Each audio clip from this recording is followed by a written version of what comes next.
क्या मैजिक सच में होता है? जादू पूरा ही फेक है। जब लाइव ही देखेंगे कि कोई लड़की हवा में उड़ रही है और उड़ते हुए गायब हो गई। बहुत सारे बाबा लोग पहले से आप जैसे आके बैठते हैं तो आपके बारे में बहुत सारी चीज़ें लिख देते हैं। धीरेन्द्र शास्त्री जी बोलते हैं कि मुझे हनुमान जी से डाउनलोड मिल रहा है। तो क्या ये भी एक जादू का फॉर्म है? आजकल बहुत पॉपुलर है सुहानी शाह, उनके आप वीडियोस देखें, आपको 100% सिमिलरिटीज मिलेगी कि जिस तरीके से वो चीज़ों को बता रहे हैं ऐसे ही वो बता रहे हैं। लेकिन कभी आपके साथ ऐसा हुआ है कि मैजिक देखने के बाद कोई आपके पास आया हो और बोला हो कि मेरे को भी जादू से सही कर दो? हाँ, ये भी होता है।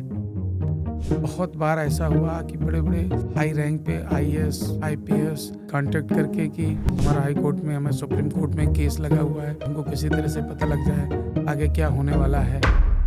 आप आगे और 10-20 साल मैजिक कर सकते हैं, उसके बाद क्या?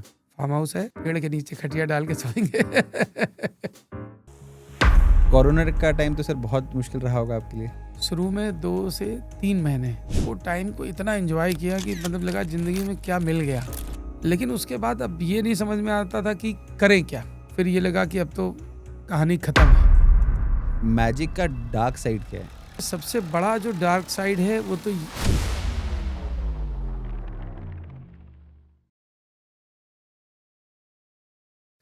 सर कैसे हैं आप और आपको अपना काम क्यों पसंद है? बहुत अच्छे हैं, क्योंकि भोपाल शहर में इस झीलों की नगरी में है और इस खूबसूरत शहर में इसकी खूबसूरती का आनंद ले रहे हैं। और हम लोग पिछले लगभग 1 हफ्ते से अपना शो यहाँ भोपाल में भारत टाकीज में कर रहे हैं। वैसे तो हम लोग 5वीं बार अपना शो लेकर आए हैं। जी। यहाँ जो मध्य प्रदेश का शासन है, यहाँ जो एडमिनिस्ट्रेशन है, उनका भी कोऑपरेशन बहुत अच्छा रहा है। हम लोग ने जब भी पहले शोज़ किए हैं, जी। लगभग हर बार ही ऐसा हुआ है कि गवर्नर या सीएम या कई सारे कैबिनेट मिनिस्टर्स हमारे शो में ज़रूर आए हैं। जी। और यहाँ की जो जनता है और जो इस शहर की खूबसूरती है, जी। हम जब भी आते रहे हैं, मुझे जो यहाँ बड़ा तालाब है, झील जिसको बोलते जी, हैं, जी, जी, जी। वो बड़ा ही पसंद है। और मैं जब भी फुर्सत में रहा तो वहाँ घंटों बैठे हैं यहाँ जाके? बैठे हैं, ऐसे किनारे रेलिंग पे खड़े होके चीज़ों को एंजॉय किया। बड़ा अच्छा सुकून मिलता रहा है। तो ये शहर मेरे लिए बहुत ही एक सुकून देने वाला शहर है। जी। मतलब मेरे लिए तो लोग कहते हैं जो फैमिली मेंबर्स है कि अ, अभिमन्यु की तरह गर्भ से ही जादू सीखना चालू कर दिया था। ओके। मतलब बहुत छोटी स्टेज पे 3 साल की उम्र रही होगी, जो मतलब हमने जैसे ही स्कूल में पैर रखा, जादू मैंने दिखाना चालू कर दिया था। अरे वाह! तो आपने स्कूल में भी जादू दिखाया? बराबर मैं हर साल जहाँ भी एजुकेशन में रहा, चाहे प्राइमरी स्टेज पे या स्कूल्स में या कॉलेज में या इंजीनियरिंग में, हमेशा ही अपने स्कूल कॉलेज के एनुअल फंक्शन में मैजिक ज़रूर करता था। हम लोग जनरली बात भी करते हैं या अभी आपसे भी चर्चा चल रही थी कि क्या ये मैजिक जो है सिर्फ़ बच्चों के लिए है? क्योंकि आजकल मतलब बोला जाता है कि यार मैजिक मतलब चलो बच्चों को दिखा लाते हैं। बड़े मुझे लगता है कि आजकल उस मनोरंजन की दृष्टि से उसको नहीं देखते हैं। देखिए, मैजिक एक बहुत ही वास्ट सेगमेंट है, इसमें बहुत सारी चीज़ें हैं। हम लोग जिस तरह का शो करते हैं, इसको मैजिक के फील्ड में इल्यूज़न बेस्ड शो बोलते हैं, ओके। जो एक बड़ी टीम वर्क में ही किया जाता है। जी। जैसे हम लोगों की टीम लगभग 100 लोगों की टीम है, जी। जो शोज़ में जुड़ी हुई है। हमारा हेड ऑफ़िस कानपुर में है। जी। अ, वहाँ करीब 15 से 20 लोग काम करते हैं। तो हमारा जो शो है, जी। ये एक फुल्ली एंटरटेनमेंट लाइव शो किसी भी तरीके का जो आप देखते हैं कि इसमें म्यूज़िक भी है, कॉमेडी भी है, थ्रिल भी है, सस्पेंस भी है। और सबसे बड़ी चीज़ कि मैजिक आज के समय में जो लाइव शो का कॉम्पिटिशन है वो स्क्रीन से हो गया है बिल्कुल सही बात है। कि लोग मोबाइल में लगे रहते हैं और चीज़ों को मोबाइल में ही देख के खत्म कर देते हैं। एन्जॉय कर लेते हैं। हाँ। लेकिन मैजिक ऐसी चीज़ है कि इसको आप स्क्रीन में मज़ा नहीं आता। मुझे लगता है महसूस भी नहीं कर सकते उस हाँ, हिसाब से। जो उसका थ्रिल है उसका रोमांच आपको स्क्रीन पे मिल ही नहीं सकता। आप कितनी बड़ी स्क्रीन, बड़े से थिएटर में भी आप मैजिक शो अगर आप स्क्रीन पे देख रहे हैं, तो वो आपको एंजॉय नहीं आएगा जो आपको लाइव आएगा, क्योंकि इसमें जो मैजिकल इफेक्ट्स हैं, जी। जब तक आपके दिमाग में रहेगा कि इसमें अगर स्क्रीन पे देख रहे हैं तो कोई इसमें एडिट हो सकता है, टेक हो सकता है, तो वो थ्रिल आपको नहीं आएगा। जब लाइव ही देखेंगे कि कोई लड़की हवा में उड़ रही है और उड़ते हुए गायब हो गई, और आप स्क्रीन पे देखेंगे तो लगेगा कि इसमें कुछ इफेक्ट डाला होगा। वीएफएक्स डाला हुआ है, हाँ, कुछ हाँ। भी किया जा सकता है। राइट। मैं कहीं पढ़ रहा था कि जो मैजिक है, मैजिक बेसिकली एक आर्टिस्ट की कला तो है ही, पर साथ में मैजिक एक ऐसी चीज है जो दूसरों के इंसान के दिमाग में होती है मैजिक, क्योंकि आप साइंस की चीज को इतनी स्मूथली आपने एकदम से कर दिया कि वो उस चीज को समझ ही नहीं पाया और उसको उसने मैजिक को समझ लिया। हम लोग के फील्ड में इसको एक दूसरी भाषा में भी बोलते हैं कि आने वाले समय का विज्ञान जो है वो जी। आज का जादू है। जी। आप सिंपल एक मोबाइल ही का एग्जाम्पल ले लीजिए। आज से बहुत समय पहले जब मोबाइल की किसी को परिकल्पना नहीं थी, और उस समय में मोबाइल जैसी चीज़ किसी के हाथ में हो और आपको कहीं कोई चीज़ चल रही है और लाइव उसमें देखने को मिल रहा है, तो वो एक मैजिक ही था। चूँकि वो विज्ञान उस समय लोगों को जानकारी नहीं थी, आज के समय में वो एक नॉर्मल सबकी जानकारी में कि वैज्ञानिक चीज़ है। जी। तो आने वाले समय का विज्ञान आज का जादू है। तो हम लोग उन चीज़ों पे वर्क करते हैं जो अभी जिनके बारे में लोग जानते नहीं हैं।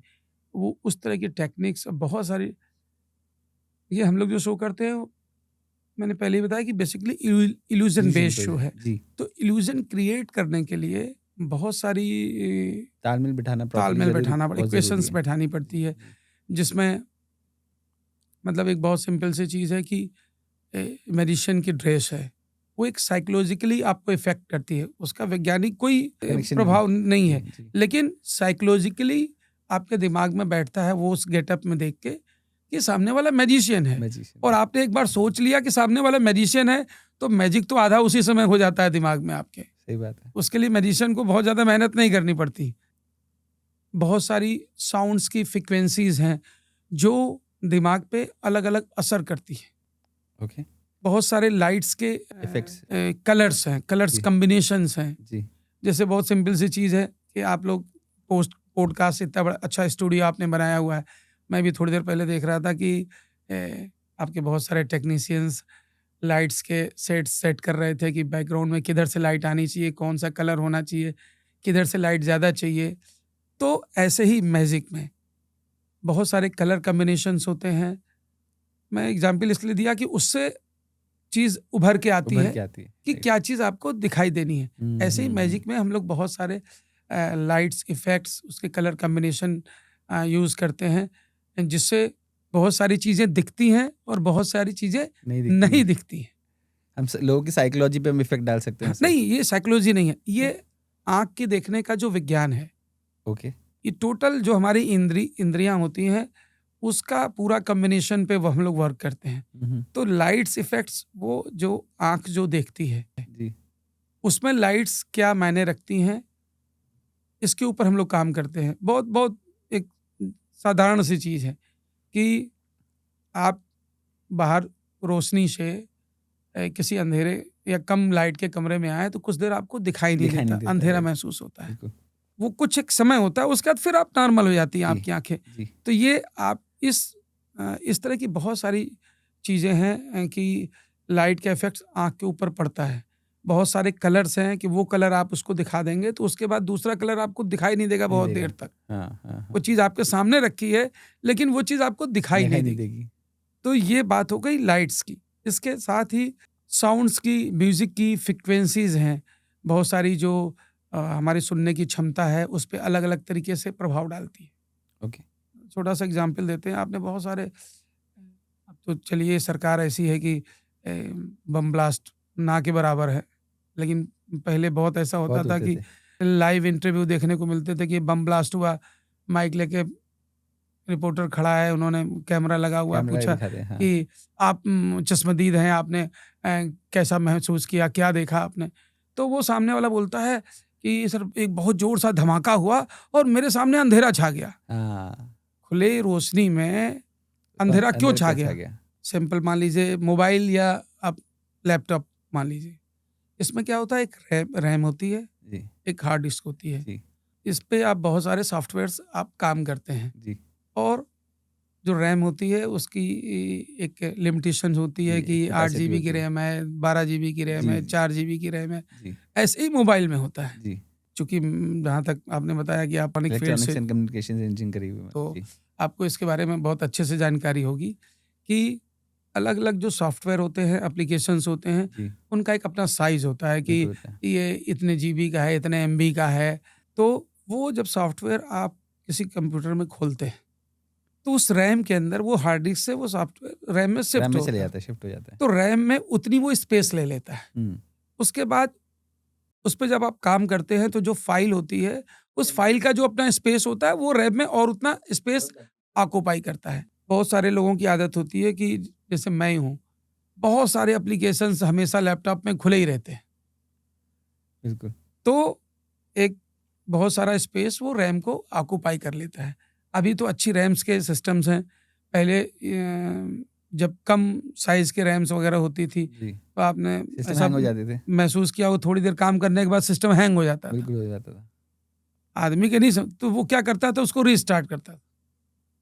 तो रीस्टार्ट किया तो जो एक्सेस चीज़ें खुली हुई थी वो बंद हुई। बंद हुई। आप जिस पे आप फिर आपने जो सिस्टम आपने एप्लीकेशन खोला, केवल उतना सिस्टम ऑक्यूपाई किया, बिल्कुल। तो वो फिर से काम करने लगता था। ऐसे ही दिमाग की अपनी एक रैम्स मतलब एक एक अपनी लिमिटेशंस है जी, इंफॉर्मेशन को एक बार में कलेक्ट करने की। तो जब ज़ोर से धमाका हुआ, कोई ब्लास्ट हुआ, तो जो सुनने की क्षमता है, उसने दिमाग के स्पेस को इतना ज़्यादा उसका ऑक्यूपाई कर लिया कि वो हाइबरनेशन मोड में चले गए हो। दूसरी चीज़ें, दूसरे सॉफ्टवेयर उस पे काम करना बंद कर दिए। आँख देख रही है रोशनी है, लेकिन चूँकि उसके सॉफ्टवेयर को काम करने के लिए जगह नहीं है दिमाग में, तो उसको वो काम ही नहीं कर रहा, लग रहा अंधेरा है। राइट, बिल्कुल सही कह रहे हैं। लेकिन इस तरह से कभी किसी ने सोचा नहीं होगा इस चीज़ को। हाँ, ट्रू। ऐसे बहुत सारे साउंड टेक्निक्स हैं, जो म्यूज़िक के फ्रीक्वेंसीज़ हैं, लाइट्स के मैंने बताया कलर्स हैं, जो हम स्टेज के सेट्स लगाते हैं, हुँ, हुँ, उसका कॉम्बिनेशंस है, हुँ, जो हुँ। हमारे आर्टिस्ट मूव करते हैं उसका कॉम्बिनेशन है। ये बहुत सारी चीज़ें एक इक्वेशंस क्रिएट करके हम लोग एक कोई इल्यूज़न क्रिएट करते हैं। क्रिएट करते हैं। तो आप बचपन से अपने फादर से ही आपने सीखा है या जी, और बिल्कुल। किसी से नहीं, बाहर जाके भी सीखा है आपने? बेसिकली तो मैंने पूरा फादर से ही सीखा है। जी, मैं चूँकि इसमें इतना रम गया था, मुझे लगा कि इंजीनियरिंग की बहुत इसमें ज़रूरत है, तो मैंने फिर इंजीनियरिंग भी की, ओके। मैकेनिकल से। जी, और मैं आपको बताऊँ कि हम लोग हमारी फैमिलीज़ में सभी इंजीनियर्स हैं। जी, तो हम लोग के सभी लोगों ने इसमें प्रॉपर अपना जिसका जो नॉलेज रही अ, अपना रोल इसमें निभाते रहे। निभाते रहे और यही वजह रही कि हम लोग और लोगों की अगेंस्ट में बहुत अच्छा परफॉर्म करते रहे। हमारे शोज़ बहुत ज़्यादा पॉपुलर रहे, लोगों ने बहुत पसंद किया। मैजिक में अलग-अलग फ़ील्ड्स हैं। जी, हम लोग जो काम करते हैं ये इल्यूज़न बेस्ड शो है। जी, तो हमने बताया कि हम लोग किस तरह से काम करते हैं। जी, इसके अलावा मैजिक में और भी बहुत सारे सेगमेंट्स हैं, जैसे कंज्यूरिंग शो बोलते हैं हमारी भाषा में, जी, जो आप देखते होंगे कि बर्थडे पार्टी वगैरह में या कॉर्पोरेट्स वगैरह में 15 मिनट, 20 मिनट, आधा घंटा, 1 घंटा बच्चों के बीच में या 2, 4, 10, 20 लोगों के बीच में दिखाया जाता है। जी, मैजिक में पुरानी चीज़ ही है, लेकिन इस समय बहुत तेज़ी से उसको पॉपुलैरिटी मिल रही है मेंटलिज़्म। मेंटलिज़्म, राइट। इसमें जो होता है कि साइकोलॉजिकली आप जो सोच रहे हैं और उसको एक जो मैजिशियन होता है वो उसको रीड करता है और जो आप सोच रहे हैं वो उसके बारे में बताता है कि आप ये क्या सोच सोच रहे सक हैं। रहे होंगे? पैटर्न्स आपके वो जो है बॉडी स्ट्रक्चर बहुत पैटर्न सारी वो सब उसके चीज़ें? बेसिकली बहुत सीधी-सी बात है कि हम लोग उसके जानकार नहीं कम है। हैं, हाँ, कम जानकारी जी, रखते हैं। जी, लेकिन जो उसके स्पेशलिस्ट हैं, जो उसमें रेगुलर सालों-साल काम कर रहे हैं, वो आपको ऐसे बैठ के आपसे 2 मिनट बात करके आपके बारे में बता सकते हैं, आप क्या सोच रहे हैं, उसके बारे में बता सकते हैं। बहुत सारी डीप चीज़ें बता सकते हैं। तो ये भी एक आर्ट फॉर्म है। मैजिक की आर्ट फॉर्म हाँ, है। तो हम लोग अक्सर देखते हैं कि स्पिरिचुअलिटी में बहुत हुँ, सारे बाबा लोग, हुँ, जैसे धीरेन्द्र शास्त्री जी हैं या हुँ, और भी लोग हैं, हुँ, जो पहले से आप जैसे आके बैठते हैं तो आपके बारे में बहुत सारी चीज़ें लिख देते हैं। तो क्या ये भी एक जादू का फॉर्म है? जादू का ही फॉर्म है वो, उनका अपना वे ऑफ वर्किंग है। सेम आप अगर धीरेन्द्र शास्त्री जी के आप वीडियोस देखें, मैं आपको 2-3 नाम बता देता हूँ। आजकल बहुत पॉपुलर है सुहानी शाह, जी, सुहानी शाह, जी, उनके आप वीडियोस देखें, जी, आपको 100% सिमिलरिटीज़ मिलेगी बिल्कुल, कि जिस तरीके से वो चीज़ों को बता रहे हैं, ऐसे ही वो बता रहे हैं। जी, सही बोल रहे हैं आप, मैं देखा है मैंने ऐसा। और सुहानी शाह जैसे बहुत सारे लोग हैं, चूँकि उनकी थोड़ी सोशल मीडिया में पॉपुलैरिटी ज़्यादा है और उनकी जो सोशल मीडिया की टीम है अच्छा वर्क करती है, तो बहुत सारे लोग उनके बारे में जानते हैं। जी, लेकिन उससे भी बहुत बेहतर करने वाले लोग हैं जी, जो इस आर्ट फॉर्म को बहुत सालों से कर रहे हैं। बिल्कुल। वो तो शायद एज़ अ चाइल्ड आर्टिस्ट भी वो बहुत ज़्यादा रिकॉग्नाइज़ हुई थी। वो देखिए, जैसे हम लोग इल्यूजन शो करते हैं, वो पहले इल्यूजन शो ही करती थी। जी, कोरोना तक उन्होंने इल्यूजन शो ही किया और उसके बाद कोरोना में चूँकि इस तरह के ऑडिटोरियम्स में शो बंद हो गए और लग रहा था कि ये हो ही नहीं पाएगा, तो उन्होंने दूसरी आर्ट फॉर्म को आगे बढ़ा लिया। उसमें चूँकि अच्छा कर रही थी तो उसी में आगे निकल गई। तो एक तरह से देखा जाए कि वो तो धीरेन्द्र शास्त्री जी बोलते हैं कि मुझे हनुमान जी से डाउनलोड मिल रहा है और ये सब अंधविश्वास है।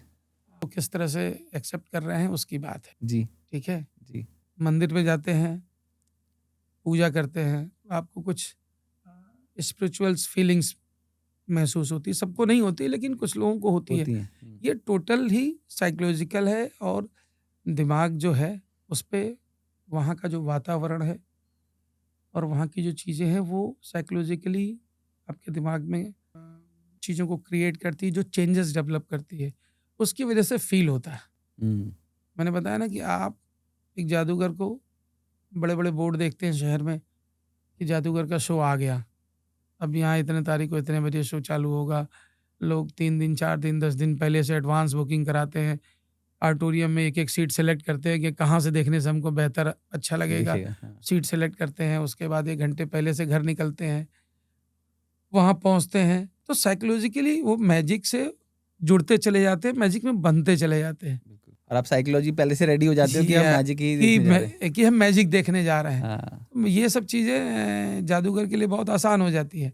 ऐसे ही उसमें है कि आप ये मान के जाते हैं कि हम एक ऐसे सिद्ध पुरुष के पास जा रहे हैं जो सब कुछ जानता है, सब कुछ कर सकता है, और हमारी समस्याओं का निवारण दे देगा निवारण वो। दे देगा। तो वो आपको दिमाग उसके लिए ऑलरेडी एडजस्ट हो जाता है कि वो जो बता रहा है वो बस आपका निवारण हो गया। कभी आपके साथ ऐसा हुआ है कि मैजिक देखने के बाद कोई आपके पास आया हो और बोला हो कि मेरे को भी जादू से सही कर दो? बहुत सारे लोग, बहुत सारे, मतलब इतना ज़्यादा अंधविश्वास है हमारे समाज में, इतना ज़्यादा अंधविश्वास है कि बहुत बार ऐसा हुआ कि बड़े-बड़े हाई रैंक पे आईएएस, आईपीएस हमारे पास पर्सनली डायरेक्ट, इनडायरेक्ट में मैं अपने लोग भेज के या कुछ लोग डायरेक्ट भी कांटेक्ट करके कि शर्मा जी हमारा ये काम, ये हमारा हाई कोर्ट में, हमें सुप्रीम कोर्ट में केस लगा हुआ है, उसमें क्या रिपोर्ट लगी हुई है, हमको किसी तरह से पता लग जाए आगे क्या होने वाला है। हमारे पास क्या, किसी के पास कोई ऐसी कोई दैविक शक्ति नहीं है कि जो नेचुरल चीज़ों को बदल सके। सही बात है। कोई भी महात्मा, कोई भी सिद्ध पुरुष वो ये नहीं आज तक कर पाया, कितना भी बड़ा ज्ञानी रहा हो, कि अपने जीवन को 100 की जगह 500 साल जी गया हो। सही बात है। अगर उसके अंदर क्षमता रही तो सबसे पहली चीज़ उसको यही करनी चाहिए, वो खुद अपने ऊपर करेगा वो चीज़। ठीक है? हाँ। इनफैक्ट मैंने देखा कई बार जैसे लोग पैसों का दिखाते हैं हाँ। या जैसे आपके यहाँ हाथी का कुछ दिखाया। बहुत समय पहले तक हाथी गायब करते थे जी, अपने शो से। जी। तो हर शो में एक हाथी गायब करते थे। ऐसे कितने आप हाथी लेके सोचिए कि आने हमको पड़ेंगे कितने आपको? हाथी चाहिए गायब करने के लिए, सही बात अगर है, एक्चुअल गायब होता है तो। सही बात है। तो हम लोग वही चीज़ अपीयर कर सकते हैं जो हमारे पास होती है, जी, और जो गायब भी करते हैं वो वहाँ से गायब होके कहीं और चले जाता है। और रहती है हमारे पास, जी, जी, जिसे हम दोबारा गायब करते हैं। जी, हमने इसी भ्रम की वजह से हम लोग ये आइटम नहीं दिखाते हैं कि बहुत सारे नोट्स बना के आपको दिखा देते हैं कि गड्डी के गड्डी उड़ा देंगे हाथ से बना के। हम लोग इसी वजह से इस आइटम को नहीं दिखाते हैं कि भ्रम लोगों के अंदर नहीं जाना चाहिए कि जादूगर की क्षमता है कि कितने भी नोट बना सकते हैं। जब नोट बना सकते हैं तो इतना सुबह से शाम तक क्यों मेहनत करेंगे फिर? इतनी मेहनत क्यों कर रहे हैं, सही बात है। ठीक है? और हम क्यों, अगर हमारी क्षमता होती तो सरकार के लिए, समाज के लिए, हैं? नोट बना बना के दे देते। हाँ, अगर हमारे अंदर ये क्षमता होती तो अपनी क्षमता से इतने सारे नोट बनाते कि सरकार के पास इतने पैसे होते, समाज के पास लोगों के पैसे इतने होते कि बड़े-बड़े हॉस्पिटल होते, बड़े-बड़े एजुकेशन सेंटर्स होते उन पैसों से, ताकि समाज बहुत तेज़ी से हमारा देश आगे बढ़ सकता। सर, मैं देख रहा हूँ आजकल कि सोशल मीडिया पे हुँ, बहुत ज़्यादा लोग वायरल हो रहे हैं अपनी मैजिक ट्रिक्स दिखा-दिखा के। जी, स्पेशली बाहर की कंट्रीज़ में तो बहुत ज़्यादा हो रहा है जी। कि उसने अभी अपने हाथ से नोट जलाया और दूसरे हाथ से वही नोट निकाल के दिखा हुँ। दिया। या एक मैजिक हम लोग बीच में बात कर रहे थे अलग-अलग फॉर्म ऑफ मैजिक आर्ट। जी, तो उसमें स्किल ऑफ हैंड्स ओके। एक आर्ट फॉर्म है मैजिक की, जो टोटली प्रैक्टिस के ऊपर जो है डेवलप होती है। आपके सामने सिक्का दिखाया, गायब कर दिया, पेन दिखाया, गायब कर दिया, या खाली हाथ से बहुत सारी चीज़ें बना के दिखा दी। ये भी बहुत अच्छा आर्ट फॉर्म है मैजिक में, और बहुत ज़्यादा इफ़ेक्ट डालता है लोगों के ऊपर। तो जैसे आप मथुरा में प्रेमानंद जी के पास गए थे आप हाँ, जब, तो मैंने देखा कि आपने वो कोक की बॉटल से शायद पानी निकाल दिया था हाँ। और नहीं, हमने भभूत पहले तो निकाल दी थी भभूत आपने। निकाल दिया, खाली हाथ पूरा ऐसे दिखाया और जी, हाथ में से ढेर सारा भभूत निकाल कर दिखा दिया। बहुत समय पहले, अब तो धीरे-धीरे उनका नाम कम हो गया है। जी, सत्साई बाबा एक हुआ करते थे। जी। वो क्या करते थे कि ऐसे भभूत निकाल के आशीर्वाद देते थे। हाथ बढ़ाया, एक सुपारी निकाली और माला बनाया और उम, दे दिया। तो 2015 में हम लोग इंडिया टीवी के माध्यम से हमारे पिताजी ने मतलब अ, इसको ओपन चैलेंज किया था सत्साई बाबा को। ये जितना करते हैं मैं भी कर सकता हूँ। नहीं, आप आइए हमारे हाँ, सामने करके दिखाइए और सेम चीज़ हम आपको करके दिखाते हैं, हाँ, और हम जो चीज़ें कर रहे हैं वो आप कर वो दीजिए। आप करिए। हाँ, आए और वो फिर? नहीं, कोई कोई उनका ना वो आया ना रिप्रेजेंटेटिव आया। 1 हफ्ते 10 दिन तक लाइव डेली दिन भर ओपन चैलेंज एंकर किया गया। चिल्लाता रहा। नहीं, चूँकि वास्तव में वो चीज़ें हैं नहीं, हुँ, और हम लोग उनका कोई विरोध नहीं करते और उनकी चीज़ों को डिनाई नहीं करते। लेकिन वही मैंने बताया ना, चूँकि आप उनको उस नज़रिए से देख रहे हैं, इसलिए उनका प्रभाव आप पे उस तरीके का पड़ रहा है। आपको ऐसा महसूस होता है कि वो उनके अंदर ये शक्ति है। तो आपको क्या लगता है गलत हैं वो लोग? देखिए, पूरी तरह से गलत नहीं कहा जा सकता, क्योंकि देखिए आज के समय में लोगों को इन सब चीज़ों की ज़रूरत भी है। एक दिमागी सुकून की भी ज़रूरत है, जो इतनी आस्थाएँ हैं, मंदिर है और बहुत सारे ऐसे धार्मिक स्थल हैं, जहाँ लोग पूजा प्रार्थना करते हैं।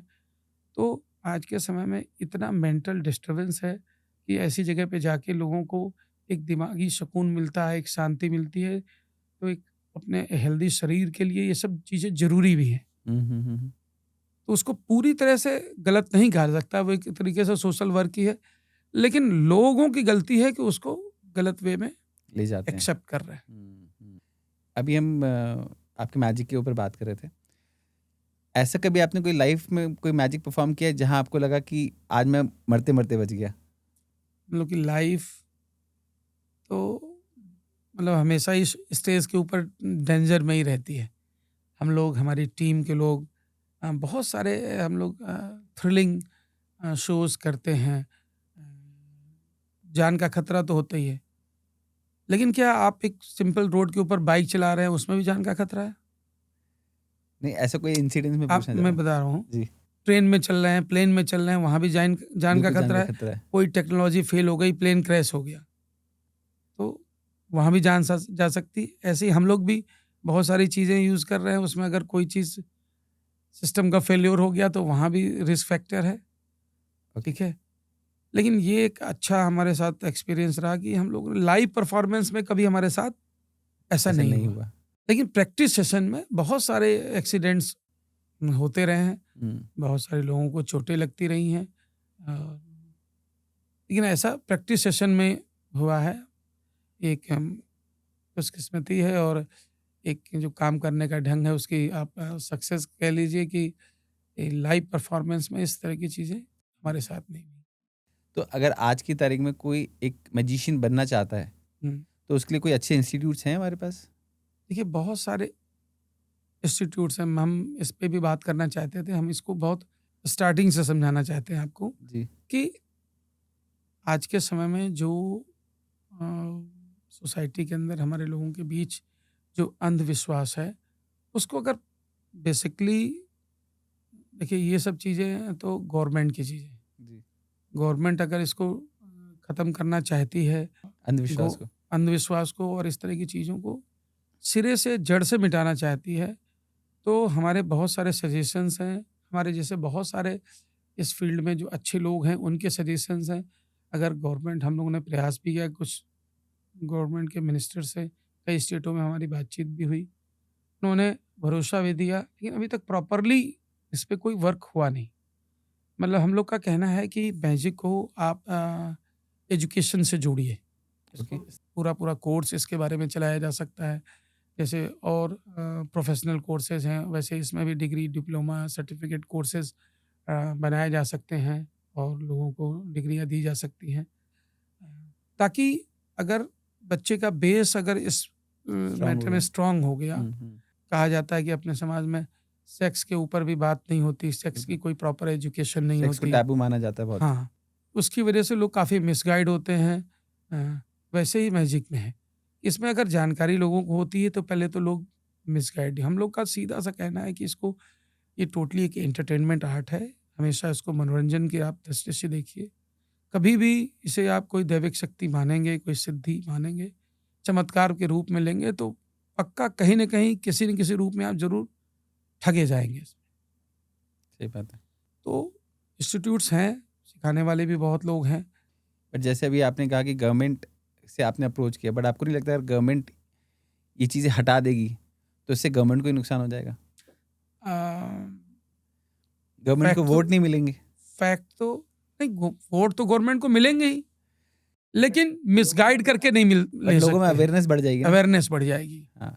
अवेयरनेस बढ़ जाएगी। अवेयरनेस बढ़ जाएगी तो लोग समझने लग जाएंगे हाँ, और बहुत बड़े-बड़े बाबाओं के धंधे बंद हो जाएंगे। देखिए, बाबाओं का धंधा अलग चीज़ है, गवर्नमेंट अलग चीज़ है। क्योंकि आजकल बोला जाता है ना कि बाबाओं का भी पैसा बहुत सारा नहीं, बहुत चुनाव में सारे लगता अच्छे है। लोग भी हैं, बहुत सारे जी। अच्छे लोग भी हैं। जी। जैसे पीछे भी हम लोग मथुरा में शो कर रहे थे, प्रेमानंद जी से हमारी 2-3 बार मुलाकात हुई। जी। और वैसे भी अच्छे लोग हैं, जी। जो लोगों को बिल्कुल भी मिसगाइड नहीं करते हैं। हमेशा जो उनकी बातें रही हैं, वो एक प्रोडक्टिव रही और एक पॉजिटिव वे में उन्होंने चीज़ों को एक्सप्लेन किया और समझाया, तो ऐसे लोग भी हैं।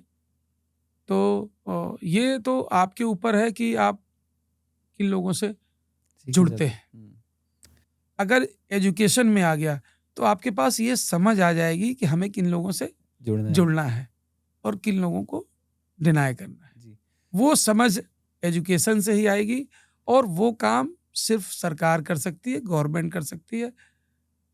हम लोग इंडिविजुअल लेवल पे कितना भी प्रयास करें, तो जितनी मास में अवेयरनेस की ज़रूरत है, वो हम नहीं कर सकते। ट्रू। और हम लोग जो कर भी रहे हैं, उसमें गवर्नमेंट को जो हमें सपोर्ट करना चाहिए, वो प्रॉपर सपोर्ट भी नहीं है। बट मुझे जितना मालूम है कि केरला में गवर्नमेंट सपोर्ट करती है, जी, कर रही है। बट हमारी गवर्नमेंट यहाँ नहीं करती। अब ये तो और दोनों गवर्नमेंट की, स्टेट्स इंडिया की ही हैं। बहुत सारी स्टेट्स में अलग-अलग चीज़ें हो रही हैं, अलग-अलग तरीके से। तो गवर्नमेंट के, जो लोग गवर्नमेंट चला रहे हैं, उनकी अपनी थिंकिंग है अपना। जैसे मेरा प्रश्न था आपसे कि लोग कैसे अपने करियर्स में बिल्डअप कर सकते हैं, तो आपने बताया कि लोग इंस्टीट्यूट्स में सीख सकते हैं। इसमें कोई एज क्राइटेरिया भी होता है लोगों नहीं, का? इसमें इस मैजिक में कोई एज क्राइटेरिया नहीं है। ओके। देखिए, डिपेंड करता है कि आप का पर्पस क्या है आपको सीखने का। आप एक अपने शौक के लिए सीखना चाहते हैं कि आप अ, ये एक बहुत ऐसी भी चीज़ है, आर्ट फॉर्म ऐसी है कि आप कहीं भी जाएँगे तो आपको प्रॉपर रिस्पॉन्स मिलेगा, अच्छी रिस्पेक्ट मिलेगी।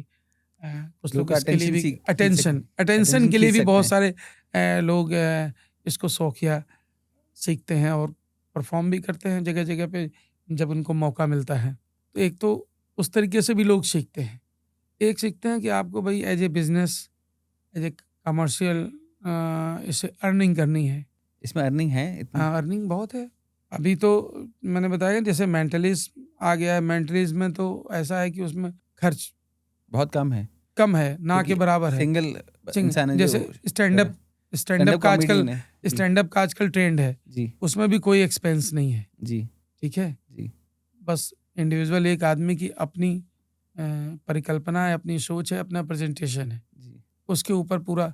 और बहुत अच्छे-अच्छे पैसेज़, अच्छे-अच्छे कॉमेडियंस को, स्टैंड अप्स जो कर रहे हैं, उनको बहुत अच्छे-अच्छे पैसे सोच के मिल रहे हैं। जी, कोई उनकी प्रिपरेशन नहीं, कोई तैयारी नहीं, ऑडिटोरियम बुक किया, एक तुरंत फ्लाइट से उतरे, होटल में फ्रेश हुए और जाके शो करके चले गए। जी, और हमारी जैसे लोग जो काम करते हैं, हम लोग को तो 100 सवा 100 लोगों की टीम है। जैसे शहर में शो करने के लिए 1 महीना, 1.5 महीना पहले से पूरी प्रिपरेशन करनी पड़ती है।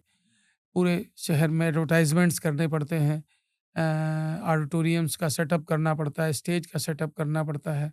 बहुत सारे कॉस्ट्यूम्स, बहुत सारे आइटम्स, लाइट्स, साउंड सिस्टम, बहुत सारी चीज़ें करनी पड़ती है। बहुत सारा उसका एक्सपेंस आता है। आज उसके लिए पब्लिसिटी बजट आजकल सबसे बड़ा है।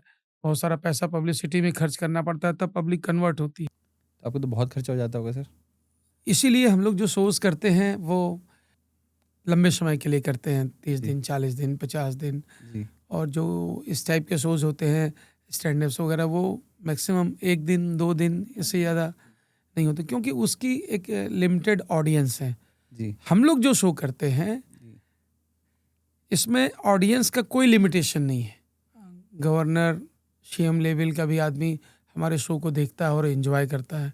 और एक सिंपल फुटपाथ पे रहने वाला आदमी भी शो को देखता है और एंजॉय करता है।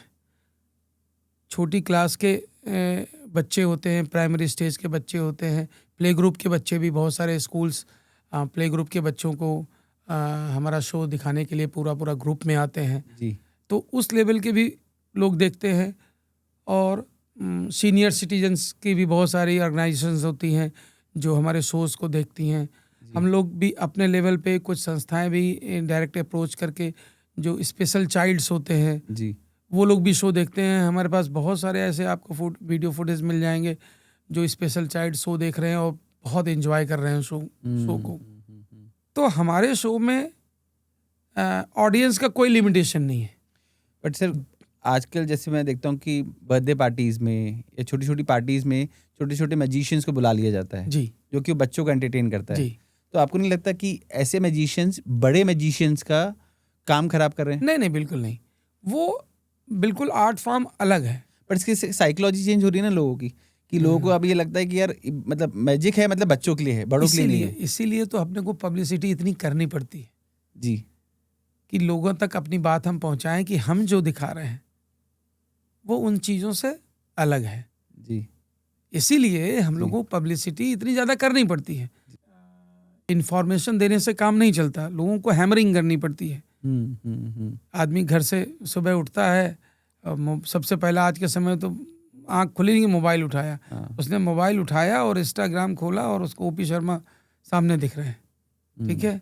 उसके बाद उठा, फ्रेश हुआ, उसने न्यूज़पेपर उठाया, उसने न्यूज़पेपर पढ़ा तो उसमें पता लगा ओपी शर्मा की कोई कवरेज है या कोई ऐड है। आदमी ऑफिस निकला, घर से निकला, सामने आया रोड पे तो देखा कोई होर्डिंग लगा हुआ है ओपी शर्मा का। कार में चल रहा है तो कार में पता लगा एफएम में ओपी शर्मा का ऐड चल रहा है। तो ये हैमरिंग करनी पड़ती है, तब लोगों को ऐसा महसूस होता है यार देखने जाना चाहिए। तो जितना मुझे समझ में आया कि इतना ज़्यादा इन्वेस्टमेंट लगता है, जी। तो एक नॉर्मल आदमी जो एक करियर स्टार्ट करना चाहता है, मुझे लगता उसके है लिए उसके बहुत मुश्किल है, बहुत मुश्किल है बहुत कि मुश्किल है, बहुत आ बहुत जाए। मुश्किल है। अगर मैजिक के स्टेज में एक प्रॉपर, समझ लीजिए, कांच का ग्लास भी यूज़ हो रहा है, तो नॉर्मल ग्लास अगर 20 रुपए का आता है, मैजिक स्टेज में हो रहा है, कुछ उसका यूटिलाइजेशन हो रहा है, मतलब उसकी कीमत कुछ भी हो सकती है। 2000 भी हो सकती है, 2 लाख भी हो सकती है। अच्छा, तो इससे छोटी-छोटी चीज़ों की चीज़ों पे बहुत महँगी-महँगी चीज़ें बहुत आती हैं। बहुत उसके पीछे प्रोसेस होता है जो वर्क करता है। तो सर आप इतना देश-विदेश में घूमते हैं, जी। आप परफ़ॉर्म करने जाते हैं, तो आपको अपनी फैमिली का टाइम मिल पाता है? या जितना अपनी फैमिली भी आपके साथ ही ट्रैवल करती है? जितना टाइम मिलता है उतना टाइम को हम लोग फुल्ली फिर फैमिली के साथ ही एंजॉय करते हैं। जो अच्छी जगहें होती हैं वहाँ फैमिलीज आ भी जाती है, कुछ दिन साथ रहती है, शहर उस जगह को वो लोग घूमते हैं। कुछ तो कंप्रोमाइज़ करना पड़ता है, ओके। त्याग तो करना पड़ता है इस कि मामले में, इस तरह के काम में। कितने दिन घर पे रह पाते होंगे आप? साल में हम लोग 365 दिन में 40-50 दिन ही घर पे रह घर पाते हैं? पे रहना हो। और घर पे वो रहना सिर्फ ये होता है कि हाज़िरी लग रही है कि घर पे हैं। ओके, बाकी वो 50 दिन भी अधिकतर तो जादू से जुड़ी हुई चीज़ें ही तैयारी में करते ही रहते हैं। एंगेज रहता है आदमी। जी, जी। कोरोना का टाइम तो सर बहुत मुश्किल रहा होगा आपके लिए। वो दौर मतलब इतना बुरा दौर था कि मैं आपको बताऊं कि शुरू में 2 से 3 महीने तो वो टाइम को इतना एंजॉय किया कि मतलब लगा ज़िंदगी में क्या मिल गया। जी, क्योंकि हम लोग को कभी रिलैक्स, कभी फ्री टाइम जैसी चीज़ तो होती ही नहीं थी। जी, तो वो टाइम शुरू में 3 से 4 महीने तो उस टाइम को पूरा यूटिलाइज़ किया। जो लाइफ में चीज़ें करने का मन था और कर नहीं पाए शुरू में 10-15 दिन खूब मस्ती करी। टीवी में, लैपटॉप में पिक्चरें देखी, बहुत सारे शोज़ देखे, ये देखा, वो देखा। उसके बाद फिर जो सोचते रहे अपनी बॉडी के लिए मेंटेन करने के लिए योगा है, एक्सरसाइजेज़ हैं, कुछ 2-3 महीने वो खूब किया और बहुत सारी बॉडी की प्रॉब्लम से भी उस समय हमारी ठीक हुई इस मामले में। जी, 4 से 6 महीने का 2 महीने का टाइम था। वो ऐसा था कि मन में ये रहता था चलो बड़ा अच्छा टाइम मिला है, अब तो चलो ये सब चीज़ें हो गई, अब आगे की प्लानिंग करते हैं कि हमें काम कैसे करना है, टीम कैसे डेवलप करनी है, कोई भी नए आइटम कैसे डेवलप करने हैं।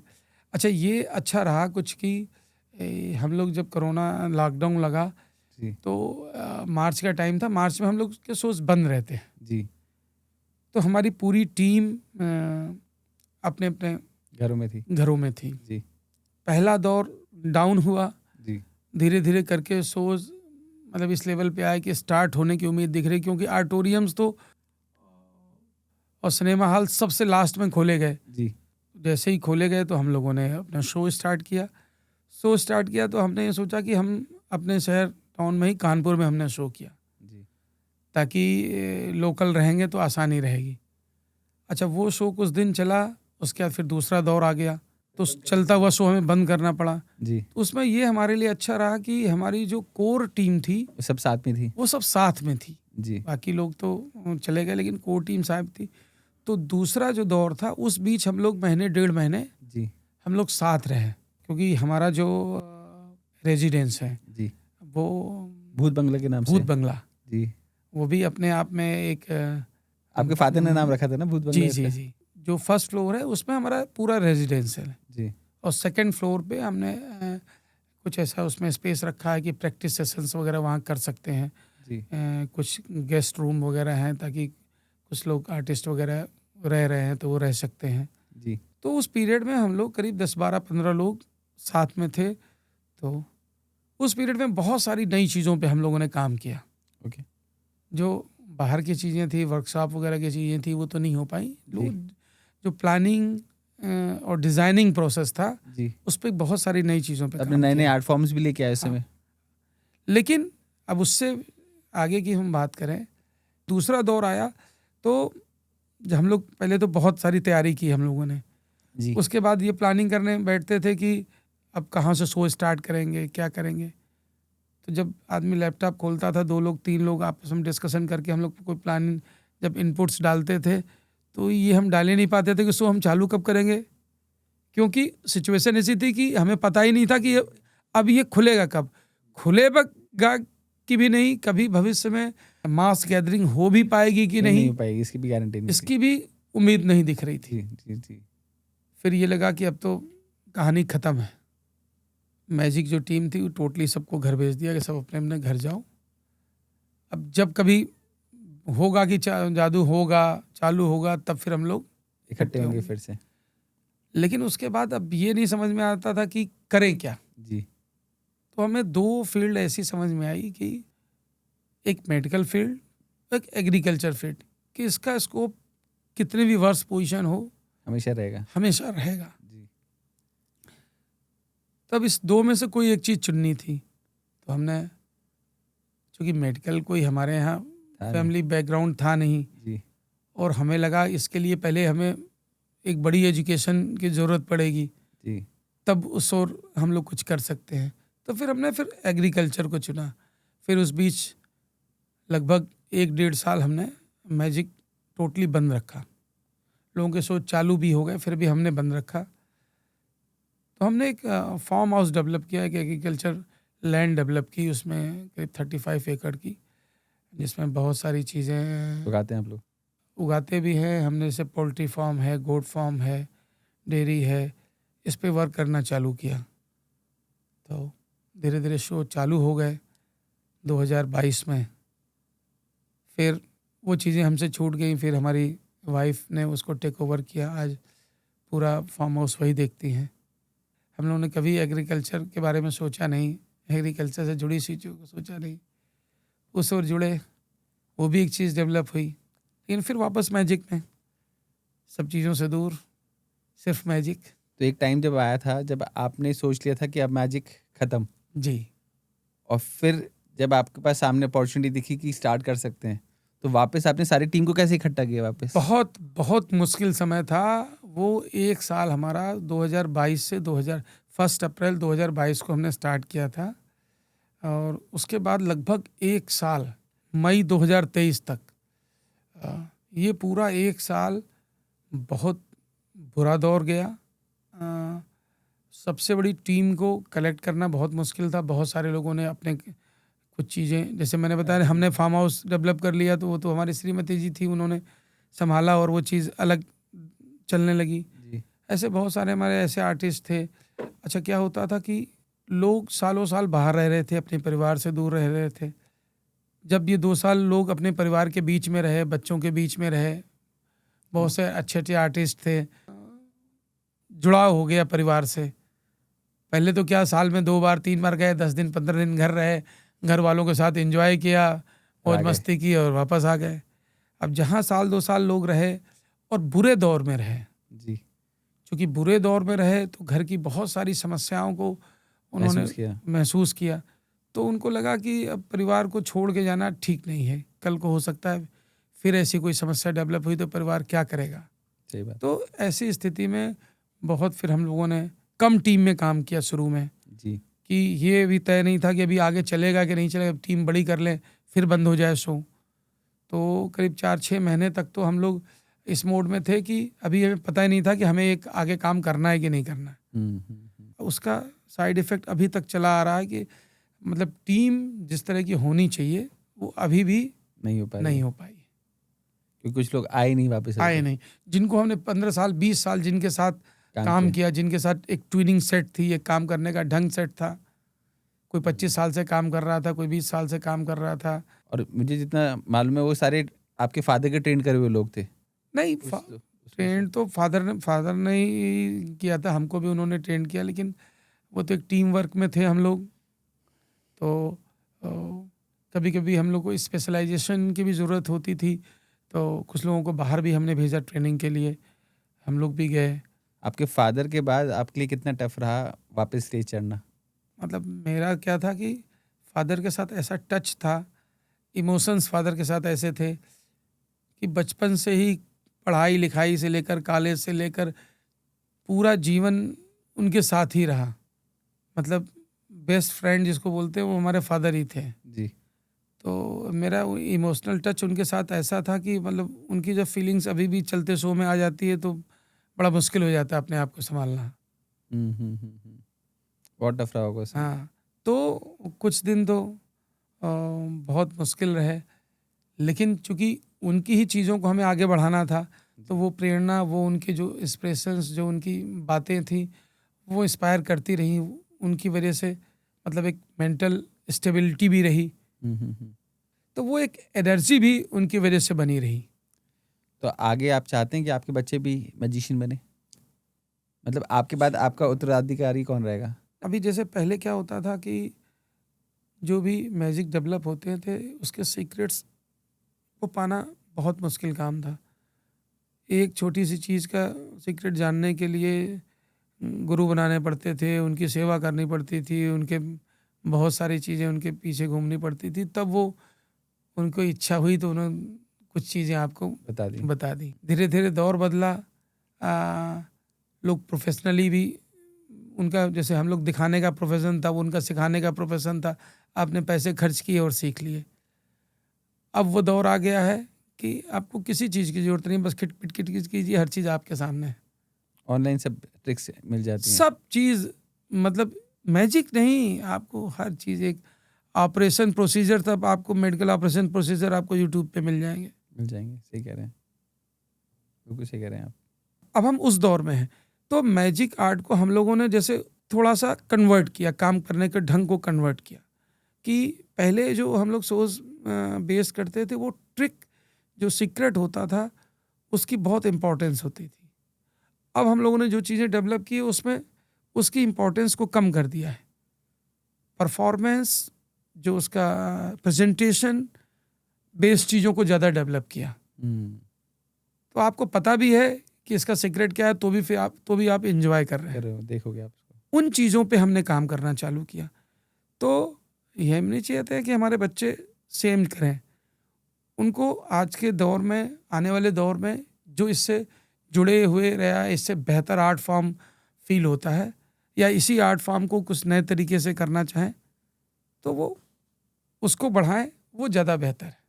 तो ये मैजिक की दुनिया में आपके हमेशा इंस्पिरेशन कौन रहे? देखिए, चूँकि शुरू से अपने पिताजी की छत्र छाया में रहे जी। और उन्हीं से ही सारी चीज़ें सीखी, काम करने के ढंग, शो, आर्ट, जी। परफॉर्मेंस, सब चीज़ें सीखी। लेकिन मैजिक में और भी लोग हैं, जी। जादूगर के लाल हैं, जी। उनसे भी काफ़ी चीज़ें सीखी। पिताजी का तो हमारा ऐसा रहा कि उनका कोई प्रॉपर गुरु नहीं रहा, जी। और उनकी शुरुआत ही इस तरीके से हुई कि उन्होंने पहला जादू ही खुद ही बनाया। अच्छा। हाँ, मैजिक में उनका जो फार्मूला था गिव एंड टेक, जी। कि कुछ लोगों को सिखाया और कुछ जी। लोगों से सीखा। सीख लिया। जी।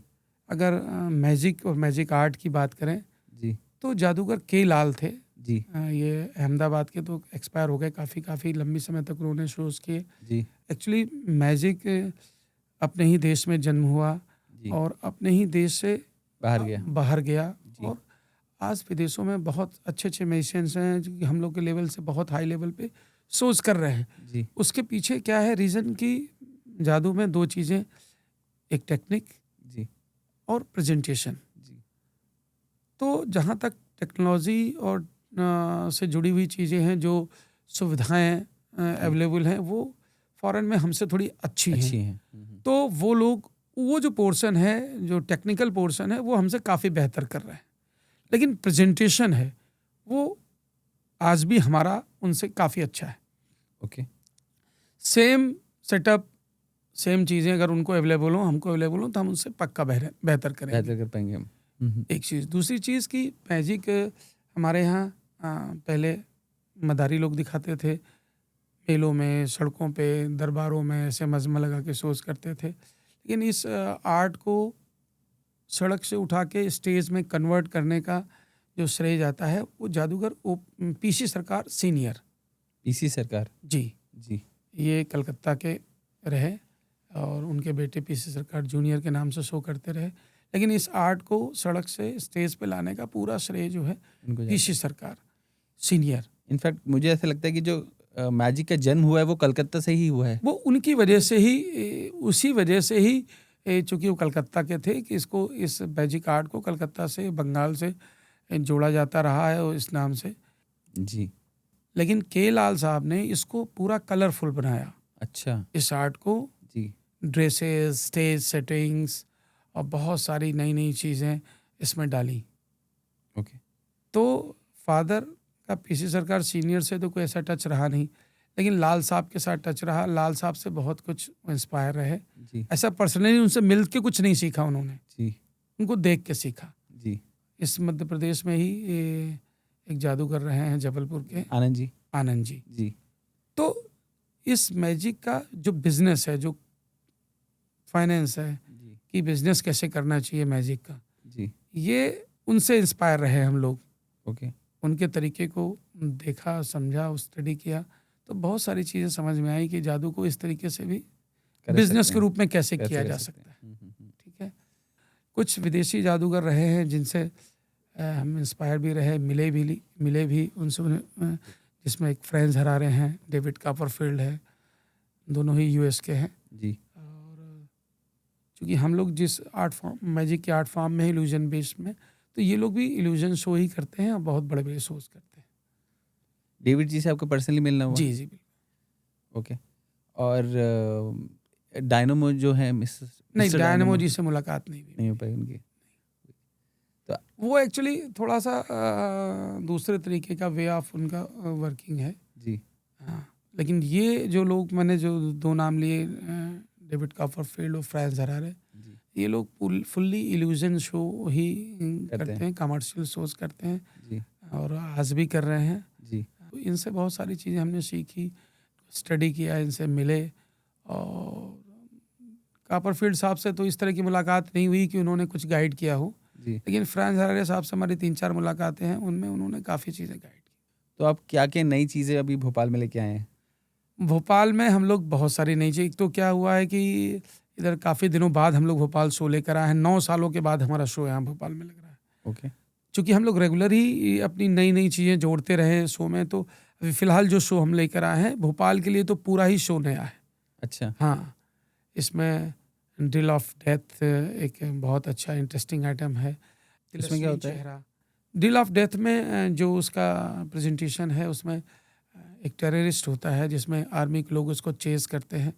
चेज़ करके एक बहुत बड़ी ड्रिल मशीन होती है, उसकी बॉडी में वो लोग ड्रिल आर-पार कर देते हैं। अरे बाप रे! ओके, और ड्रिल आर-पार करने के बाद उस ड्रिल में उसे आर-पार उसको हवा में से टाँग देते हैं, फिर उसको हवा में घुमाते हैं। ड्रिल भी घूमती है हवा में? ड्रिल भी हवा में घूमती है।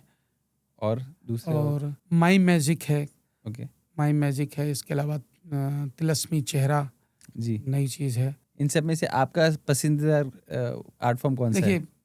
किसी कलाकार को उसकी कला के बारे में पूछेंगे, उसको जिस चीज़ में भी उसने मेहनत की, उसको हर चीज़ अच्छी लगती है, ठीक है?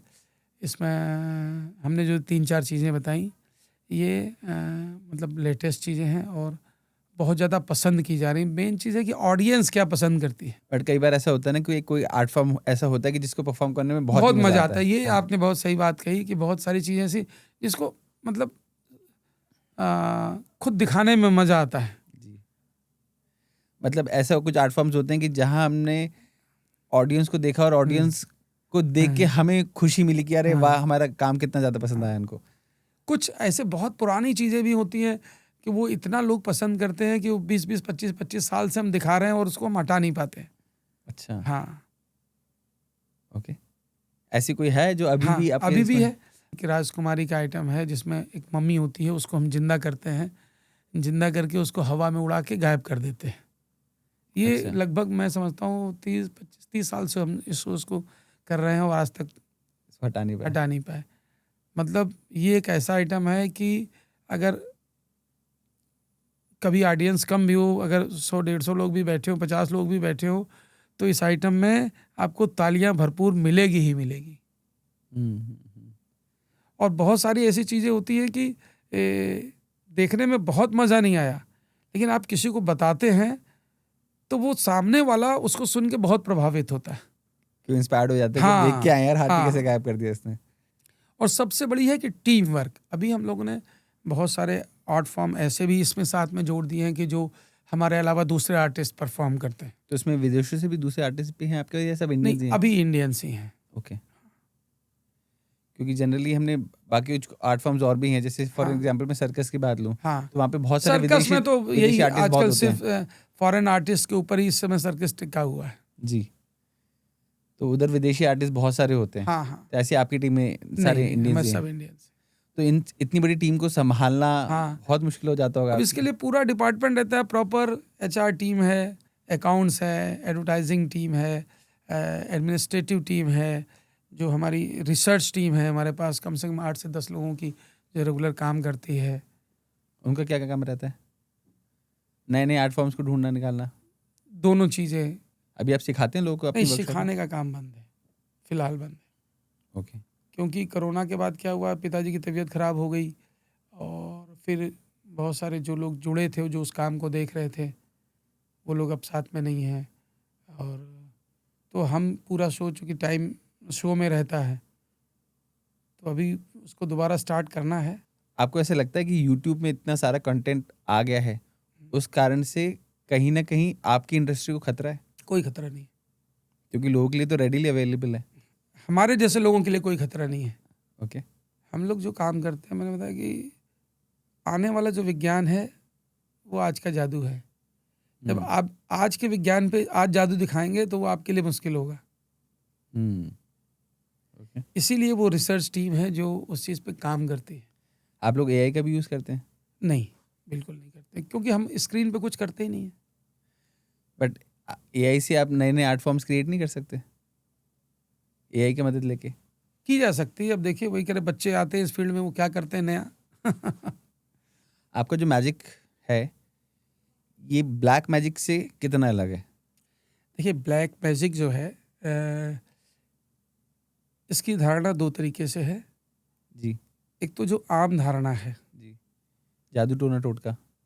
वो यही है जो आपने कहा कि जादू टोना टोटका, इसको लोग ब्लैक मैजिक कहते हैं। जी, हमारे लोगों के बीच जो ब्लैक मैजिक है, जी, उसका मीनिंग ये होता है कि ब्लैक मैजिक मीन्स ब्लैकआउट में अगर कोई हम मैजिक करते हैं, जी, उसको हम लोग अपने उसमें ब्लैक मैजिक कहते हैं। जी, तो वो ब्लैक मैजिक हम लोग जो हमारी भाषा में कहते हैं, उसको हम लोग प्रॉपर प्रेजेंटेशन पहले करते थे।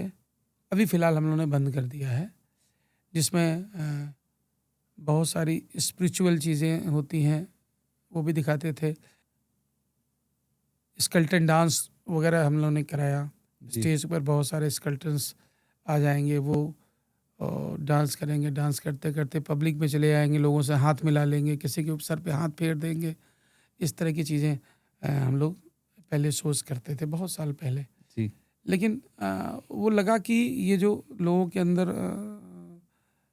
गलत मैसेज है, वो इस चीज़ को बढ़ा रहा है। ओके, तो फिर हम लोगों ने फिर उस आइटम को धीरे से बंद कर दिया। क्योंकि ये जो जादू टोना, काला जादू की बात होती है, टोटली ही मिसगाइड है। और ये वही लोग जो ये छोटी-छोटी ट्रिक्स है, उसको दूसरे तरीके से परफॉर्म करके साइकोलॉजिकली लोगों को गलत तरीके से मिसगाइड करते हैं कि वो हम शमशान में बैठ के हमने सिद्धि प्राप्त की है तो हम भूत पे कंट्रोल कर सकते हैं। ये टोटली 100% गलत है। काला जादू जैसी चीज़ का जो लोगों के अंदर भ्रम है, उसका कोई वजूद नहीं है। क्या मैजिक सच में होता है? मैं मैजिक आपके दिमाग में होता है। मैं साइंस की बात नहीं कर रहा हूँ मैं। हाँ, मैं वैसे बोल रहा हूँ, क्या मैजिक सच में एग्ज़िस्ट करता है? नहीं। अगर आपको उसका ट्रिक पता है या आप उस तरीके से सोच रहे हैं कि ये एक ट्रिक हो सकता है, तो मैजिक एग्जिस्ट नहीं करता है।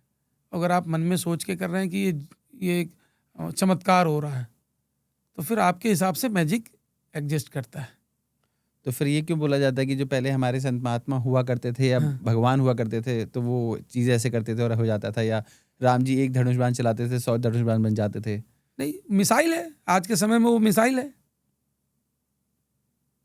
जो उस समय वो धनुष बाण था कि यहाँ से एक तीर छोड़ा और 100 तीर हो गए, है? यहाँ से छोड़ा, वहाँ जाके आग लग गई, पानी बरसने लगा। आज वो चीज़ें मिसाइलें कर रही हैं। बट लोग तो उसको मैजिक ही मानते हैं, इसलिए भगवान को मुझे लगता है ज़्यादा पूछते हैं वो कि उस भगवान की समय के इतनी लिए मैजिक शक्तियाँ था, हैं। आज के लिए मैजिक नहीं है। हम जब छोटे थे तो हमने रामायण जब देखते थे, रामायण में ये होता था कि भाई उन्होंने मंत्र पढ़ा और और टारगेट बना के वो मंत्र अपने में आप मार दिया कि उसी टारगेट को जाके मारेगा। जी, आज वो चीज़ें मिसाइल कर रही हैं कि जो टारगेट उसमें फीड कर दिया वो टारगेट कहीं भी जाए उसको पीछा करके उसको ही ब्लास्ट करेगा वो। ओके। तो आपका जो मैजिक है, वो हिप्नोटिज़्म से कितना अलग है? हिप्नोटिज्म ये भी पूरा साइंटिफिक है। जो लोग साइकोलॉजी पढ़ते हैं उसमें हिप्नोटिज्म पढ़ाया जाता है। और हिप्नोटिज्म ऐसी चीज़ है कि आप प्रॉपरली दूसरे के दिमाग पे कमांड कर सकते हैं। लेकिन ये बहुत बहुत ही ज़्यादा प्रैक्टिस की चीज़ है और बहुत टाइम और बहुत कंसंट्रेशन के बाद बहुत थोड़ा थोड़ा लोग कमांड कर पाते हैं और हिप्नोटिज्म एग्जिस्ट करता है। तो वो दिखाते हैं लोग कि उन्होंने सिर्फ़ आँखों में देखा, कुछ बोला नहीं और वो कर दिया, या फिर फ़ोन पे हिप्नोटाइज़ कर दिया। वो सब फर्जी बात है। ये आपको क्या चीज़ें फीडबैक की जा रही है, किस एटमॉस्फेयर में रखा जा रहा है कि आप उस चीज़ को सोचते सोचते उस चीज़ को सही मान लेते हैं। जी। पर स्टेज शोज़ वो देखते हैं कि उन्होंने कुछ बोला और वो इंसान एकदम वो से गिर पड़ा। नहीं, नहीं, वो नहीं। वो सब या मतलब उसको ट्रिक पेंडुलम ट्रिक्स दिखाया और ट्रिक पेंडुलम दिखा के उसको पास्ट लाइफ में भेज वो दिया। वो वो है, एक्चुअल वो है, लेकिन जो ये करते हैं वो नहीं है। ओके। तो मतलब मीडिया में बहुत सारी चीज़ें फेक दिखाई जाती हैं। जादू पूरा ही फेक है। हम जो कर रहे हैं पूरा ही फेक है। हम जो कर रहे हैं पूरा ही फेक है। बट ये आपके काम के अगेंस्ट में नहीं जा रहा ये शब्द जो बोल रहे हैं नहीं, आप? बिल्कुल नहीं जा रहा। हम जो कर रहे हैं, हमारा जो उद्देश्य है, हमारा जो टारगेट है वो है एंटरटेनमेंट। हमें आपको ये मिसगाइड नहीं करना है कि हम लड़की को काट के जादू से जिंदा कर दे रहे हैं। हमारा जो टारगेट है वो जो उतनी देर आपके अंदर थ्रिल पैदा करते हैं वो हमारा टारगेट है। बट बहुत सारे लोग उसको एंटरटेनमेंट के फॉर्म में नहीं लेते हैं यही तो गलत है ना। कि ओपी शर्मा कुछ भी कर सकता है। नहीं, हम कुछ नहीं कर सकते। अगर हम कर सकते होते तो हमारी श्रीमती जी को खेतों में 10 घंटे 12 घंटे काम करने की क्या जरूरत थी। हमारे इंडिया में इतने सारे मैजिशियंस हैं, कभी ऐसा हुआ है कि मैजिशियंस के बीच में कंपटीशन हो गया हो? ये तो रेगुलर ही चलता है इस फील्ड में, और पहले भी होता था। और चूंकि अब ज़्यादा लोग काम करने वाले हो गए, कारण कि हम जैसे लोग इस चीज़ पे बड़ा थ्रस्ट रहा हमारा कि और लोग इसको सीखें, परफॉर्म करें, ये आर्ट और आगे तक जाए, ज़्यादा से ज़्यादा लोग पसंद करें। तो हमने बहुत सारे मैजिशियंस को, बहुत सारी टीमों को इनक्रेज किया। फादर तो हमारे मतलब आप ये मानिए कि इस फील्ड में उनका जो सबसे ज़्यादा नाम लिया जाता है इसी वजह से लिया जाता है कि मैजिशियनों को बहुत प्रमोट किया उन्होंने। कोई भी मैजिशियन उनके पास आ जाए, कुछ भी जानना चाहता है, सीखना चाहता है, देखना चाहता है, कुछ चीज़ें ले जाना चाहता है, तो पूरा प्रॉपर सपोर्ट किया उन्होंने। बट ऐसा कई बार हुआ कि आपका आर्ट फॉर्म कॉपी कर लिया किसी ने? बहुत लोग करते हैं हमारे यहाँ इंडिया में। तो हम लोग भी फॉरेनर्स के म्यूजिशियंस के आर्ट फॉर्म्स ले लेते हैं। कुछ तो क्या होता है कि उनसे पूछ के करते हैं, कभी कभी बगैर पूछे भी करते हैं। तो कभी ऐसा हुआ है कि, ये तो आपने हेल्दी कंपटीशन की बात करी, तो कभी ऐसा हुआ है कि कंपटीशन के कारण आपको बहुत बड़ा नुकसान हो गया हो? ऐसा तो नहीं हुआ, हमारे साथ नहीं हुआ। मतलब हमारे साथ जिसने किया उसको जरूर हुआ है। ओके, किस फॉर्म में? फाइनेंस। असली चीज़ तो वही है। मान लीजिए किसी शहर में 2 लोग एक साथ शोज कर रहे हैं, ऐसे तो पिक्चरें 10-10 पिक्चरें एक साथ शहर में एक ही थिएटर में अलग लग जाती हैं, अलग अलग फिल्में। लेकिन जैसे इस तरह की चीज़ें हैं कि अगर एक साथ लग जाती है तो उसमें ऑडियंस के लिए बहुत अच्छा होता है।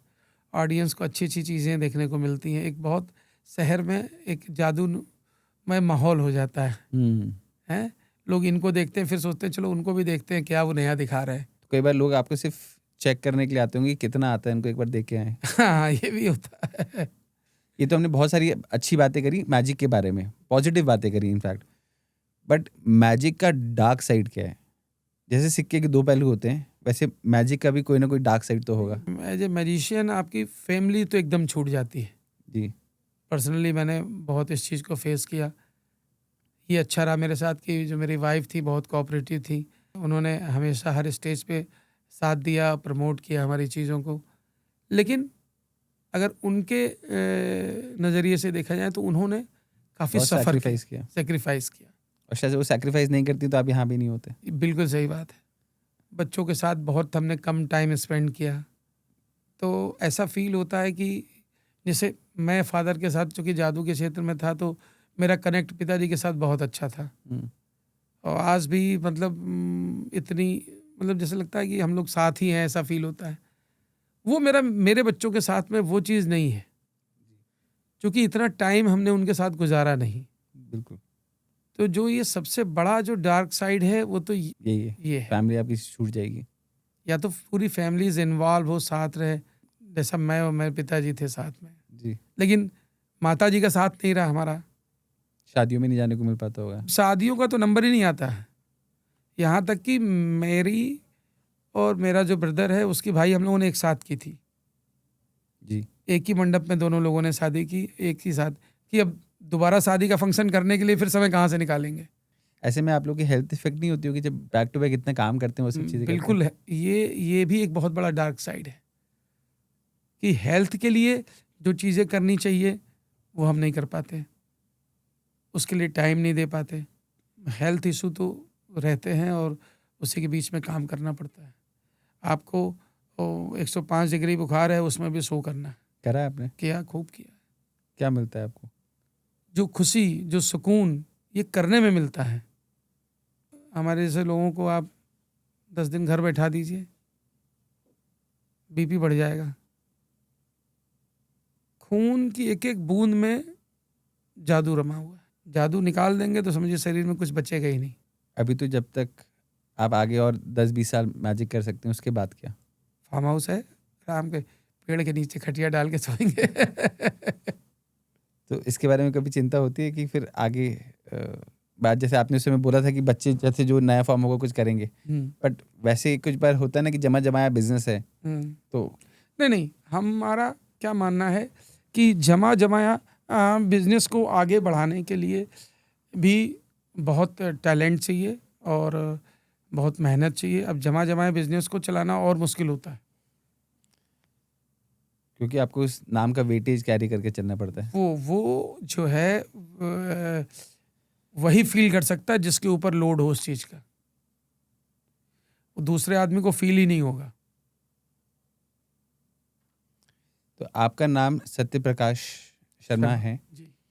तो आपने अपने नाम से क्यों नहीं करा? पापा के नाम को ही आपने आगे क्यों लेके गए? एक्चुअली इत्तेफाक रहा कि शुरू में हमेशा उनके साथ करते रहे और दोनों लोग मिल के सोच करते रहे। तो एक मार्केट में ट्रेंड था, पीसी सरकार मरे तो उनका बेटा पीसी सरकार जूनियर के नाम से शो किया। लेकिन इत्तेफाक ऐसा था कि पीसी सरकार और पीसी सरकार जूनियर, वो उनके पिताजी ने उनके जितने भी बेटे थे सबका नाम ही ऐसा रखा कि उसका शॉर्ट फॉर्म पीसी सरकार ही बना।